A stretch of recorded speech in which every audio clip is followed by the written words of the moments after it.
কি দোয়া?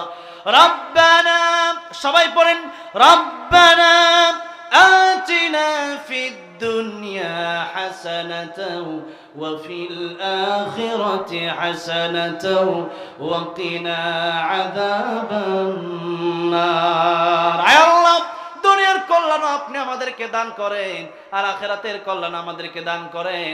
আর একটা সবচাইতে বড় বিপদ আছে, ওই বিপদ হচ্ছে কবরের ভিতরে। ওই বিপদ কোন জায়গায়? কবরের পাশে উসমান গনি রাদিয়াল্লাহু আনহু গেলেই কাঁদতেন আর চোখের পানি ছেড়ে দিতেন। লোকেরা জিজ্ঞেস করতো, উসমান গনি, এত আলোচনা আল্লাহর নবীর জবান থেকে আপনি শুনলেন, এত তো কাঁদলেন না, কবরের পাশে গিয়ে কেন কাঁদলেন? উসমান গনি ডেকে বলেন, ও লোকেরা, কবরে যদি আযাব শুরু হয়ে যায় তাহলে তার জান্নাতে যাওয়াটা বড়ই কঠিন হয়ে যাবে, আর কবরের জীবন যার সুন্দর হয়ে যাবে তার জান্নাতে যাওয়াটাই সহজ হয়ে যাবে। আর আল্লাহর কোরআন যারা পড়বে, আল্লাহর কোরআন যারা মেনে নেবে, এরা কবর থেকে নিয়ে জান্নাত পর্যন্ত সুখে শান্তিতেই থাকবে, তাদের কোনো টেনশন নাই, কোনো চিন্তা নাই। জোরে কোন সুবহানাল্লাহ। কবরে যাওয়ার সাথে সাথেই কোরআন দাঁড়ায় যাবে কিয়ামতের ময়দানে। এই কোরআন আপনার পাশে দাঁড়ায় যাবে। শুধু তাই না, কোরআন যারা করবে আল্লাহ তাআলা, আল্লাহ বলবেন ও তো জাহান্নামী।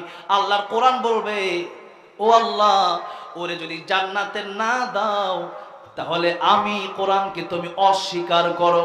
সুবহানাল্লাহ কোন। আল্লাহ বলবেন, ও কোরআন, তোরা যেহেতু দুনিয়াতে ভালোবাসছিল এই ব্যক্তি, আজকের কিয়ামতের ময়দানে তোর সুপারিশ আমি আল্লাহ মঞ্জুর করে এই ব্যক্তিকে জান্নাতের মেহমান বানায় দিলাম। জোরে কোন সুবহানাল্লাহ। তাহলে এবার আসুন, যে কথা বলতেছিলাম, আল্লামাল কোরআন খালাকাল ইনসান।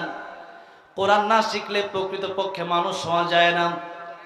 অন্যান্য সমস্ত জ্ঞান যদি আপনি অর্জন করেন, পিতামাতাকে খেদমত করতে হবে, এই জ্ঞান সেখানে নাই। নামাজের জ্ঞান নাই, রোজার জ্ঞান নাই। আল্লাহ বলেন, ওমা উতিতুম মিনাল ইলমি ইল্লা কলিলা।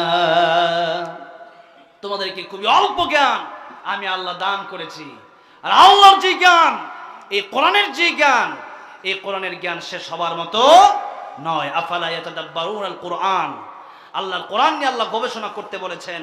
এই জন্য যত বড় বড় যারা বিজ্ঞানী রয়েছেন, আল্লাহর কোরআন গবেষণা করে তারা বিজ্ঞানী হয়েছেন। কোরআন যারা পড়ে, এদের মতো ব্রেনি, এদের মতো ট্যালেন্ট আর কোনো মানুষ আপনি পাবেন না।